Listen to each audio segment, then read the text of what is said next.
Mi nombre es Santiago Velasco. Tengo 68 años y nací en un pequeño pueblo del interior de España, rodeado de montañas de piedra rojiza y calles estrechas de adoquines que guardan más silencio que voces. Desde niño aprendí lo que era el frío cortante que atraviesa los huesos y el hambre que parece habitar en el pecho. Dormíamos en colchones de paja compartidos entre hermanos, y muchas veces el único alimento del día era un pedazo de pan duro que mi madre ablandaba en leche aguada para que no quedáramos con el estómago completamente vacío.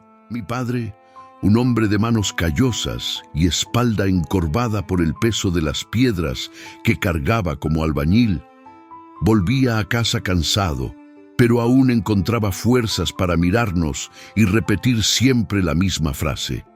Podemos no tener nada, hijos míos, pero nunca dejen faltar honra y bondad. Crecí creyendo que ser una buena persona era la única herencia que mis padres podían dejarnos. Y antes de continuar con mi historia, quiero pedirte a ti que me escuchas. Escribe en los comentarios desde qué ciudad me acompañas y qué hora es allí ahora. Para este viejo es una alegría saber que alguien se interesa por mis historias. A los 9 años, mientras muchos niños de mi edad corrían detrás de pelotas improvisadas en la plaza, yo ya cargaba cubos pesados de agua del pozo para ayudar a mi madre a cocinar y lavar la ropa de la familia. A los 12 comencé a trabajar en la tienda del señor Anselmo, apilando sacos de harina que parecían más grandes que mi cuerpo y barriendo el suelo hasta que brillara. A cambio, recibía unas pocas monedas y, a veces, frutas casi pasadas que para mí tenían sabor a banquete. Cada moneda que entregaba a mi madre era como una medalla en el pecho, un trofeo silencioso que me hacía sentir útil. En ese tiempo aprendí que la vida no regala nada y que el carácter se construye en el sudor y en las renuncias. Mientras otros adolescentes descubrían las primeras fiestas, yo descubría el peso de la responsabilidad, pero nunca permití que eso me robara la ternura. Todos en el pueblo decían que yo era un muchacho diferente, un corazón bueno en un cuerpo de hombre pequeño. Yo cargaba esa frase como si fuera un título de honor, la prueba de que, a pesar de la dureza de la vida, la bondad seguía siendo mi mayor riqueza. Fue en una noche del 24 de junio de 1977, en la fiesta de San Juan del pueblo vecino, cuando el destino decidió cambiar mi vida para siempre. Las hogueras iluminaban la plaza, el aroma de vino caliente mezclado con clavo y canela llenaba el aire, y la gente bailaba animada al son del acordeón. Yo estaba apoyado en una pared antigua, cansado del trabajo, cuando vi a Jimena por primera vez. Llevaba un vestido azul claro, bordado a mano, y en sus cabellos castaños una cinta blanca que se movía con el viento. Su sonrisa parecía iluminar la noche más que las mismas llamas de la hoguera. Jimena no era como las otras muchachas de su edad, que vivían soñando solo con vestidos nuevos o con las miradas de los chicos en la plaza. Tenía una postura distinta. Era reservada, pero sin ser fría. Era coqueta, pero sin exagerar. Y, sobre todo, tenía una fe viva, una devoción que la hacía pasar más tiempo ayudando en la iglesia que coqueteando en las esquinas. Tal vez era precisamente eso lo que despertaba tanto deseo en los jóvenes, la idea de que era difícil de conquistar, casi intocable, y que quien consiguiera su corazón tendría en sus manos un tesoro raro. Mientras muchos la admiraban de lejos, aquella noche yo tuve la suerte de oír su voz, de sentir su perfume de lavanda mezclado con el humo de la leña y de caminar a su lado hasta el puente de piedra, donde apoyó la cabeza en mi hombro como si ya confiara en mí desde hacía años. En ese instante supe que Jimena no sería solo un recuerdo, sino la promesa de toda una vida. La semana siguiente a aquella noche de San Juan, reuní valor y fui a la plaza principal de su pueblo con un ramo de flores silvestres que yo mismo había recogido en la orilla del camino. Era 1 de julio de 1977, al atardecer. Las campanas tocaban las avemarías y yo sudaba frío como si estuviera frente a un examen decisivo. Jimena llegó con un vestido sencillo de algodón y un abrigo de lana crema, el cabello recogido con una hebilla de nácar que reflejaba la luz del ocaso. Nos sentamos en un banco de piedra y yo hablé poco, con miedo de decir demasiado. Ella habló con serenidad, preguntó por mi familia, contó que esa noche ayudaría a preparar la sacristía para la misa del domingo. Cuando le ofrecí las flores, sonrió sin vanidad. Las olió despacio y dijo que permanecerían delante de la imagen de la Virgen María durante toda la semana. Ese pequeño gesto me desarmó. Entendí que todo en ella era ofrenda, cuidado y propósito. En pocos días, nuestros encuentros se volvieron un rito. Íbamos juntos a la misa de las 7, caminábamos por la calle estrecha donde la lavanda seca colgada en las ventanas perfumaba el aire y después nos sentábamos a compartir un pan dulce en la puerta de la panadería. Jimena me enseñó a rezar despacio, no por miedo, sino por gratitud, a agradecer por lo poco, a pedir fuerza para el trabajo y paciencia para las pruebas.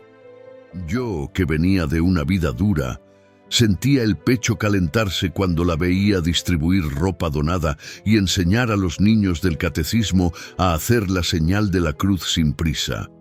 Había jóvenes que la miraban con deseo, claro, pero el deseo que despertaba estaba hecho de respeto, como quien contempla algo que no debe profanarse.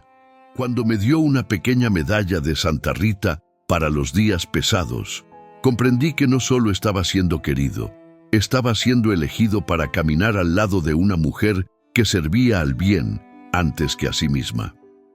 El 16 de julio de 1977, fiesta de Nuestra Señora del Carmen, pedí prestada a mi hermano una camisa mejor y fui, temblando, a pedirle a Jimena que fuera mi novia.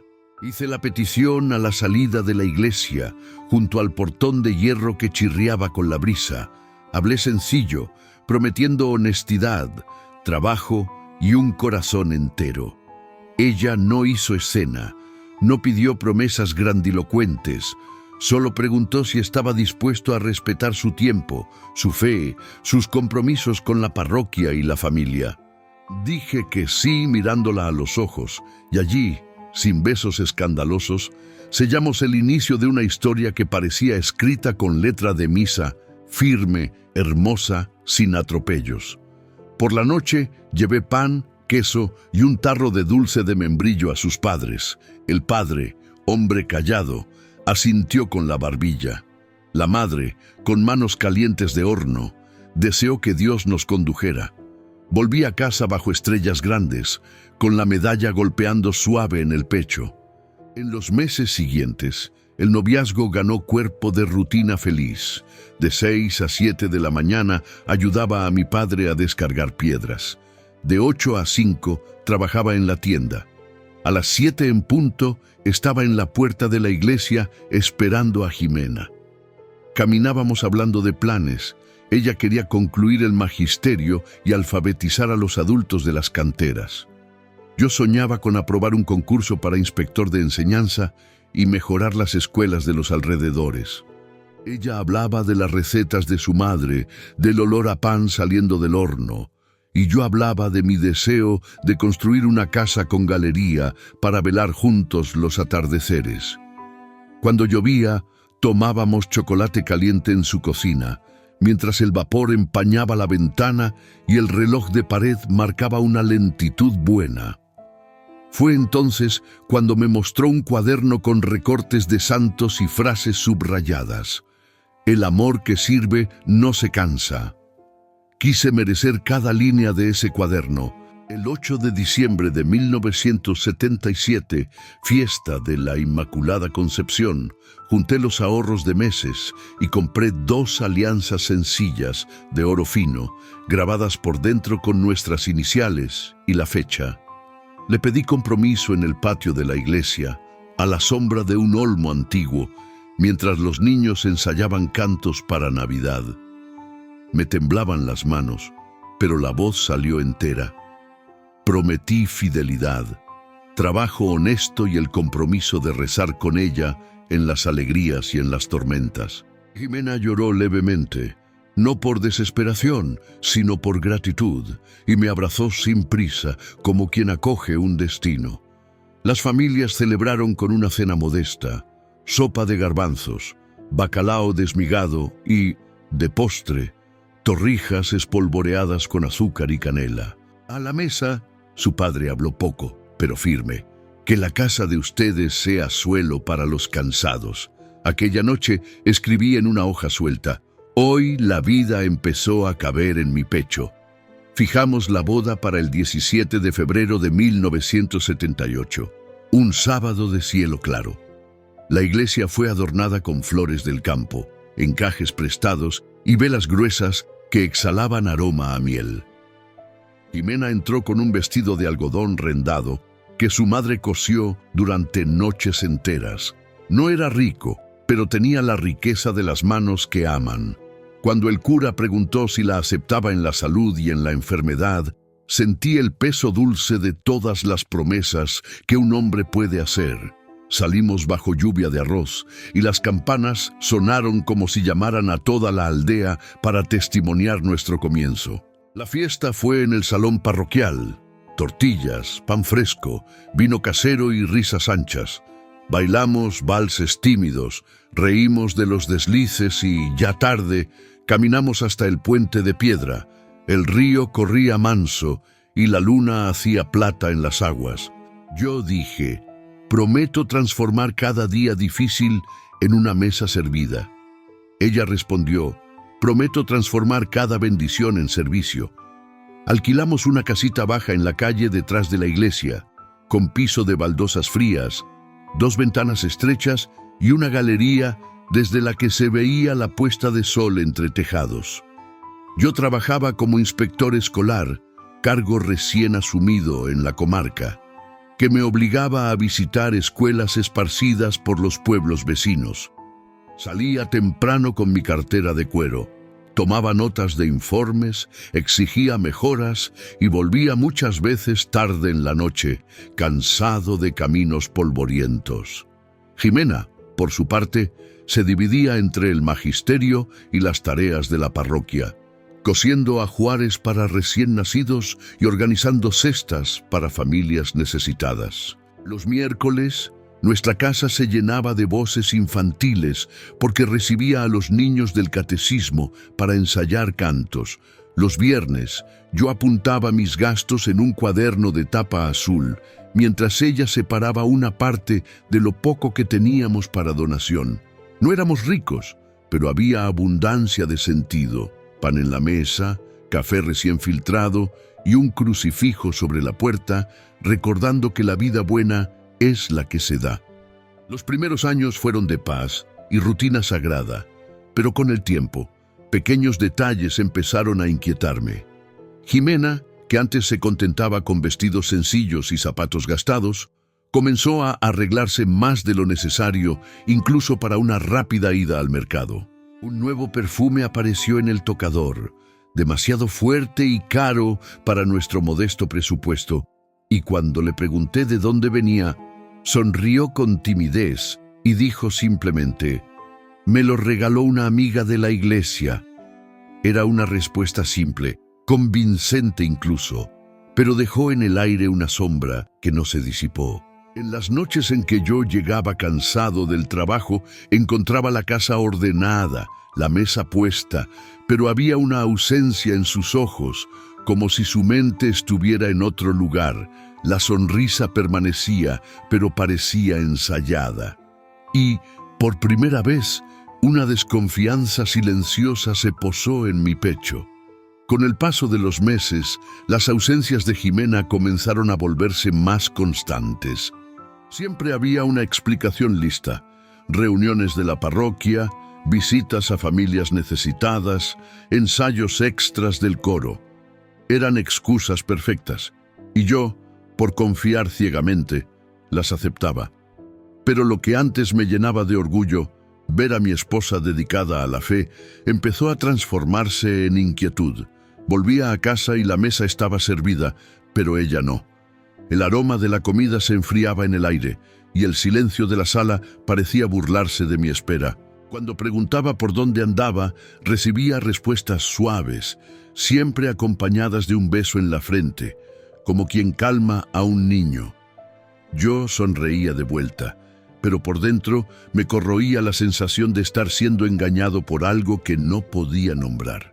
Era 1983 y no había teléfonos móviles, pero la verdad es que Jimena ya parecía vivir con secretos guardados en bolsillos invisibles. Un papelito olvidado sobre la mesa decía solamente martes a las 18:08, sin nombre, sin lugar. Le pregunté qué era y respondió demasiado rápido: cosas del catecismo, no te preocupes. Guardé el papel en el bolsillo sin que ella lo viera y pasé noches enteras mirando esas palabras cortas como si fueran un enigma imposible de descifrar. Yo, que siempre viví en la transparencia de los cuadernos escolares, de los informes y de la rutina clara, empezaba a perderme en la niebla de respuestas evasivas. Y cuanto más intentaba apartar los pensamientos, más volvían como una campana que suena dentro de la cabeza y nunca se calla. Lo que más me dolía no eran las ausencias ni los papelitos, sino la mirada de Jimena. Ella me miraba, pero no me veía. Conversábamos sobre lo trivial, cuentas, vecinos, noticias del pueblo, pero en sus ojos siempre había una sombra, un pensamiento distante que no me incluía. Cuando íbamos a misa, cantaba en el coro como siempre, pero parecía cantar para alguien que no estaba en el altar, alguien escondido entre los bancos. Empecé a reparar en cada detalle: la prisa con que se maquillaba, los largos minutos frente al espejo arreglándose el cabello, el cuidado al elegir vestidos nuevos incluso cuando no teníamos dinero para eso. A los ojos del pueblo, Jimena seguía siendo la mujer ejemplar, dedicada, devota, correcta, pero para mí, que compartía la misma cama, la misma mesa y el mismo techo, ella ya parecía vivir otra vida. Cierta noche de noviembre, llegué a casa más temprano de lo habitual. La calle estaba silenciosa, las luces de la iglesia aún encendidas a lo lejos. Empujé la puerta despacio y sentí un fuerte olor a perfume en el aire, dulce y empalagoso, que no era el habitual de Jimena. La cena estaba servida en la mesa, pero no había rastro de ella. Caminé por las habitaciones y de repente oí pasos apresurados en el patio. Cuando salí, la encontré entrando por la puerta lateral, acomodándose el vestido como quien se había arreglado a toda prisa. Sonrió y dijo: «Fui a llevar pan a la vecina enferma». Respondí con un gesto, pero mi corazón latía descompasado. La sombra de la duda empezó a instalarse en mí como un huésped indeseado que no se va. Algunos días después, mientras Jimena se bañaba, noté un pequeño trozo de papel caído de su bolso. Era una hoja rasgada, con una sola frase escrita a toda prisa: «Te extraño desde ayer». Nada más, sin nombre, sin fecha. Guardé aquel papel en el bolsillo como quien sostiene una prueba de crimen, pero cuando salió del baño con el cabello mojado y la sonrisa dulce, no tuve valor de preguntarle nada. Ella hablaba de la misa del domingo, de los ensayos del coro, y yo solo oía el eco de aquellas palabras quemando en mi mente. Te extraño desde ayer. ¿Ayer de qué? ¿De quién? Las semanas siguientes fueron aún más extrañas. En el mercado noté miradas atravesadas, susurros cuando yo pasaba. 2 vecinos dejaron de hablar en cuanto me acerqué y uno de ellos carraspeó para disimular. Yo, que siempre fui respetado por mi seriedad, ahora sentía el peso de una desconfianza que no era solo mía. Parecía estar en boca de todo el pueblo. Por la noche, acostado a su lado, sentía el cuerpo de Jimena distante, rígido, como si durmiera abrazada a pensamientos que no me incluían. Me preguntaba si todo aquello no era paranoia mía, pero en el fondo lo sabía. El silencio del pueblo habla más fuerte que 1000 palabras. En una noche fría de enero, desperté en medio de la madrugada y noté que Jimena no estaba en la cama. El candil del pasillo aún encendido, la puerta trasera entreabierta. Fui hasta allí en silencio, el corazón acelerado, pero cuando llegué al patio solo encontré el viento helado barriendo las hojas secas. Minutos después, ella entró por la puerta, sorprendida al verme. Fui a ver si el perro de la vecina estaba suelto, dijo, desviando la mirada. No repliqué, pero la inquietud dentro de mí creció como un fuego escondido bajo cenizas. Yo sabía que algo estaba sucediendo, solo que aún no sabía qué. Entonces decidí que no podía seguir viviendo en la duda. La incertidumbre duele más que la verdad, sea cual sea. Un martes de febrero le dije a Jimena que viajaría por trabajo a Zaragoza, pero en realidad me quedé escondido en una pensión modesta, a 2 cuadras de casa. Pasé la noche en vela, el corazón golpeando como un tambor, imaginando cada paso de ella. Por la mañana regresé en silencio y encontré todo normal. Café listo, la cama hecha, su sonrisa igual que siempre. Pero en esa sonrisa ya no veía ternura, solo un disfraz. Fue allí que decidí. Debía vigilar, debía ver con mis propios ojos, porque solo así tendría paz, aunque fuera una paz hecha de ruinas. Empecé a observar sus movimientos con atención. Jimena salía siempre en los mismos días, a las mismas horas, con las mismas excusas: coro, visita a las viudas, reuniones en la sacristía. La rutina era demasiado perfecta para no esconder algo. Una tarde, mientras la seguía discretamente por la calle de Piedras, noté que no giró a la derecha hacia la iglesia, sino a la izquierda, en dirección al barrio más alejado. Mi corazón casi saltó del pecho, pero no tuve valor para continuar. Me quedé parado, apoyado en el muro frío, oyendo solo el eco de mis propios pasos. Esa fue la primera vez que comprendí, sin pruebas, pero con toda el alma, que la vida que yo creía vivir podía no ser la realidad. Días después, regresé más temprano de una inspección en una escuela del pueblo vecino y encontré la casa sumida en silencio.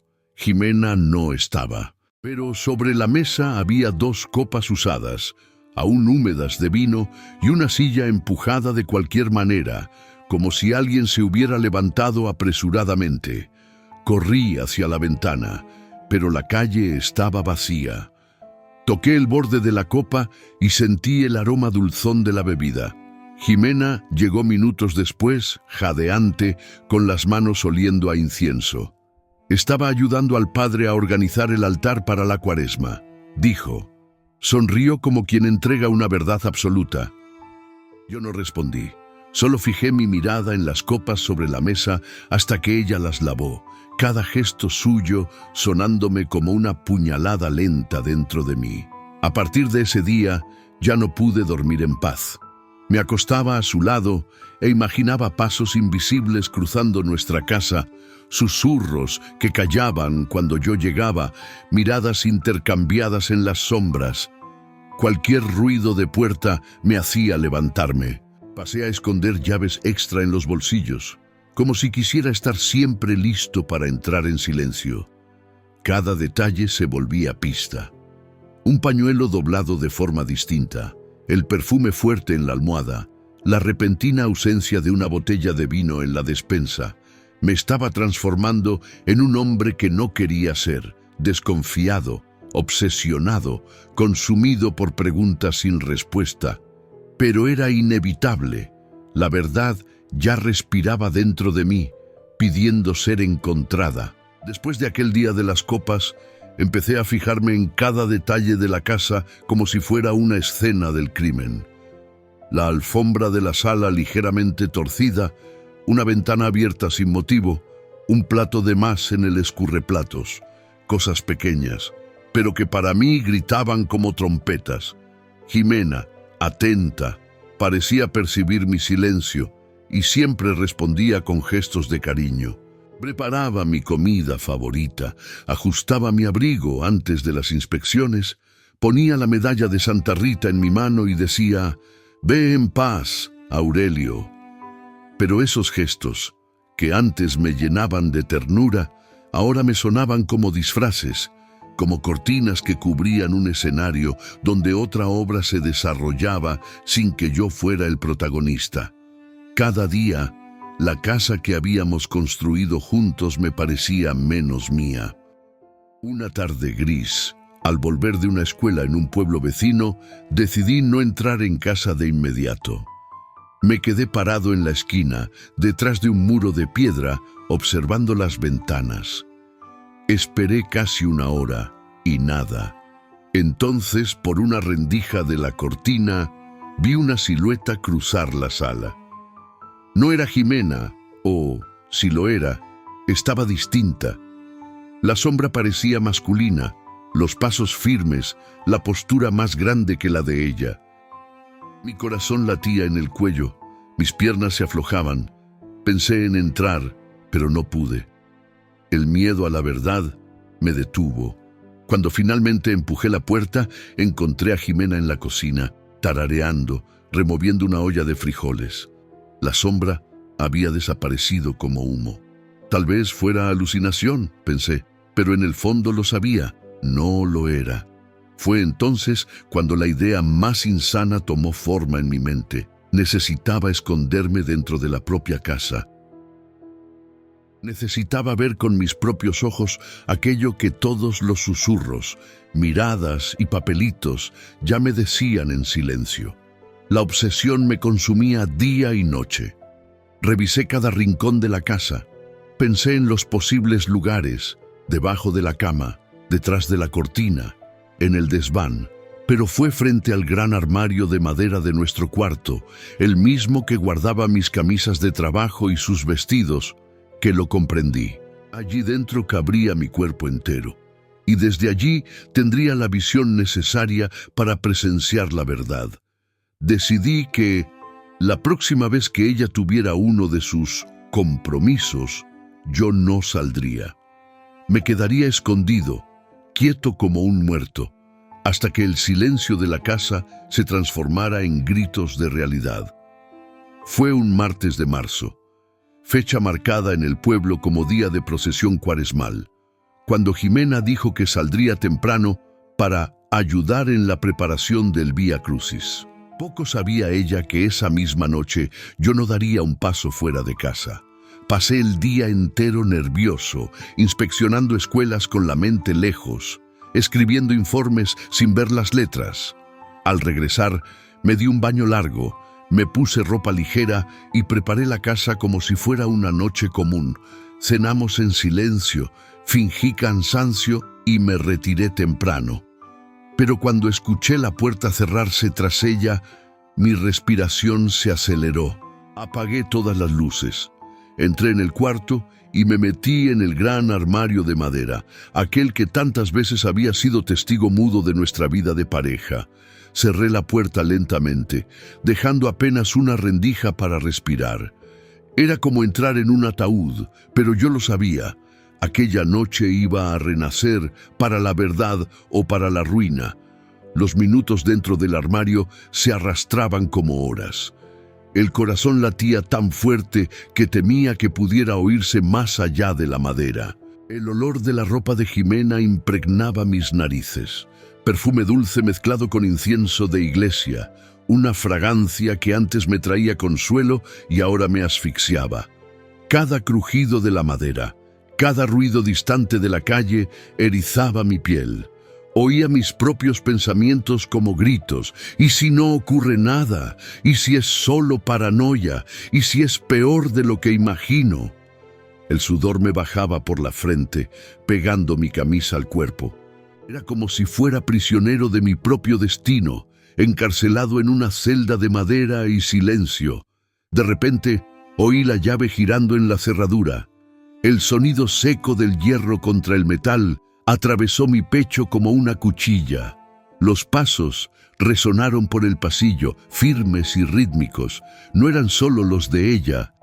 Escuché dos voces bajas, risas apagadas, el roce de un bolso al ser dejado en el suelo.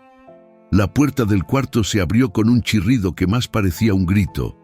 Por la rendija vi a Jimena entrar primero, arreglándose el cabello seguida de una silueta masculina que reconocí sin esfuerzo. Un hombre alto, de hombros anchos, que se inclinaba hacia ella con intimidad.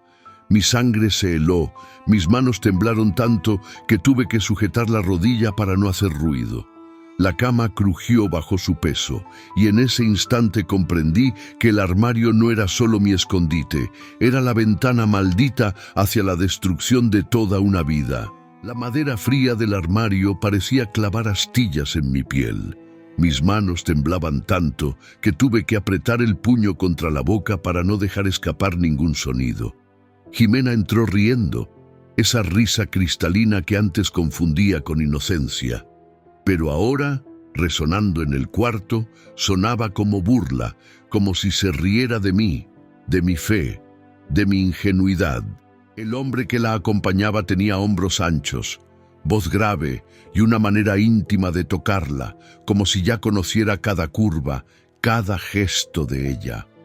La sostuvo por la cintura y dijo algo bajo, pero lo suficientemente claro como para atravesar mi alma. Qué suerte la mía tenerte solo para mí ahora. Sentí el estómago revolverse como si hubiera tragado piedras. Por la rendija del armario vi a Jimena inclinar la cabeza, los ojos cerrados, recibiendo el beso de él con la misma devoción que antes decía reservar solo a Dios. La cama que durante décadas fue nuestro altar de complicidad, ahora gemía bajo el peso de la mentira. Oía las sábanas ser arrastradas, las risas apagadas, los suspiros que no eran para mí. Cada ruido era un martillazo en mi pecho. Mi cabeza latía, y por un momento pensé en abrir de golpe la puerta del armario, gritar, arrancar a ese hombre de allí por los cabellos, confrontarla en medio de la escena. Pero no pude. Mis piernas estaban paralizadas, mi cuerpo prisionero de la cobardía y del choque. Dolía más que cualquier herida física. Era la mutilación de la confianza, el asesinato silencioso del amor. Sentí lágrimas quemando en mis ojos, pero no permití que cayeran. Apreté los dientes hasta casi romperlos, intentando contener la revuelta que subía como lava dentro de mí. Mientras ellos se entregaban allí, a pocos pasos de donde yo me escondía, comprendí que no estaba solo frente a una traición. Estaba frente a la prueba de que toda mi vida con Jimena había sido construida sobre arena movediza. Las palabras de ella sobre fe, sobre hogar, sobre devoción, ahora resonaban en mi mente como burlas crueles. Recordé cada misa en la que se arrodilló a mi lado, cada sonrisa frente a los vecinos, cada oración en familia. Todo parecía mentira, una máscara bien cosida para ocultar el teatro que ahora presenciaba. La revuelta ardía en mis venas. Me preguntaba cómo tuve el coraje de dedicar décadas a una mujer que, en ese instante, parecía no tener ni una pizca de remordimiento. Jimena gemía y reía, y yo, escondido en la oscuridad, sentía que a cada segundo más de mi humanidad se perdía. El cuarto estaba sumido en aquel escenario de traición cuando, de repente, el sonido estridente del teléfono en la sala quebró el aire pesado. Jimena se levantó a toda prisa, acomodándose el vestido y atendiendo con la respiración aún agitada. Por la rendija, oí su voz cambiar de tono, de dulce y provocativa a afligida y contenida. ¿Cómo así? ¿Está peor? Sí, voy ya al hospital. Era la voz de alguien intentando recuperar la máscara. Colgó rápido y volvió al cuarto. Tengo que irme. Ocurrió una emergencia, dijo, apretando los hombros del hombre. Él la sostuvo, pidiendo un instante más, pero ella fue firme. No puedo, luego hablamos. y salió apresurada, golpeando la puerta de la entrada, dejando en el aire un fuerte olor a perfume y culpa. El hombre quedó solo en el cuarto, sentado al borde de la cama.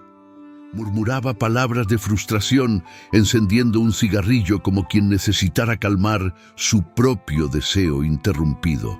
Yo, dentro del armario, sentía el humo invadir mis narices, mezclado con el sudor frío que me corría por la piel.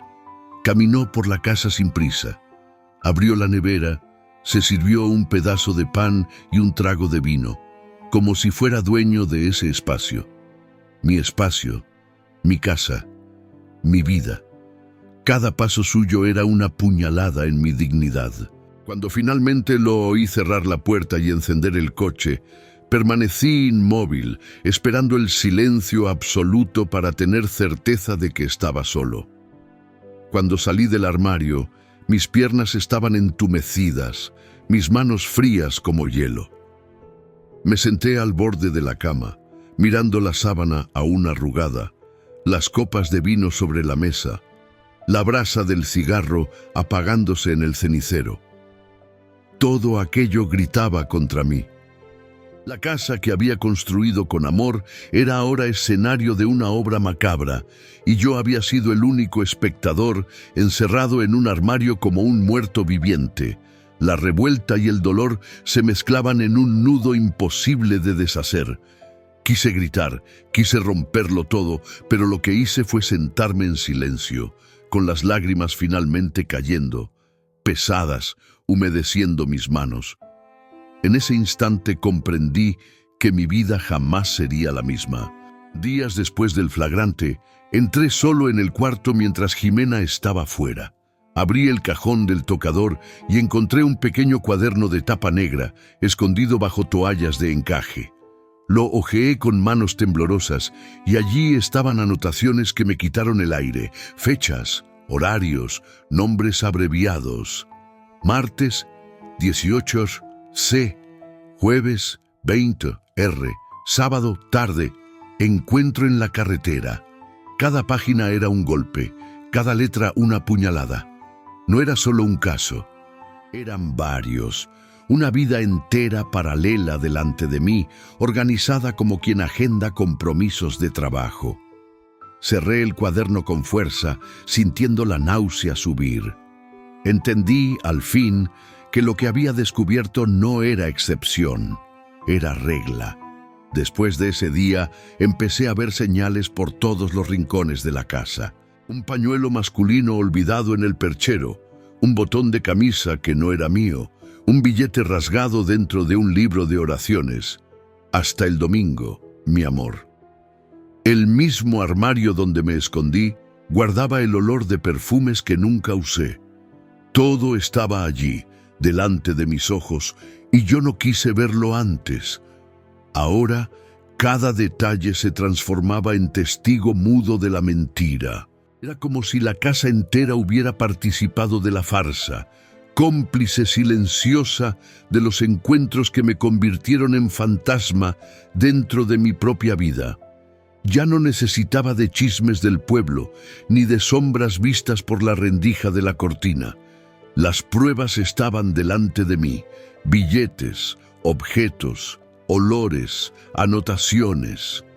No era una traición, era una colección de ellas, una rutina secreta, meticulosamente planeada, que me colocaba en la posición más humillante, la de marido engañado por años. La revuelta ardía en mis venas, pero junto con ella venía una extraña sensación de liberación, porque al tener la verdad delante de los ojos ya no quedaba espacio para dudas. Yo sabía con quién me había casado y quién era ella realmente. En aquella mañana fría de mayo, preparé una pequeña maleta. Coloqué dentro solo lo esencial, unas camisas, un abrigo, el cuaderno donde registré años de inspecciones y la medalla de Santa Rita que mi madre me había dado cuando partí de casa siendo aún joven. No dejé billetes, no dejé acusaciones, no dejé gritos. Solo cerré la puerta despacio, como quien concluye un libro ya gastado por las manos del tiempo. Caminé por la calle de piedras del pueblo, sintiendo que cada paso era una despedida, pero también un renacimiento. No miré hacia atrás. Por primera vez en décadas, no cargaba dudas, solo certezas, la de que merecía una vida sin farsas, sin mentiras, sin prisiones invisibles. Y ahora te hablo a ti que me escuchas.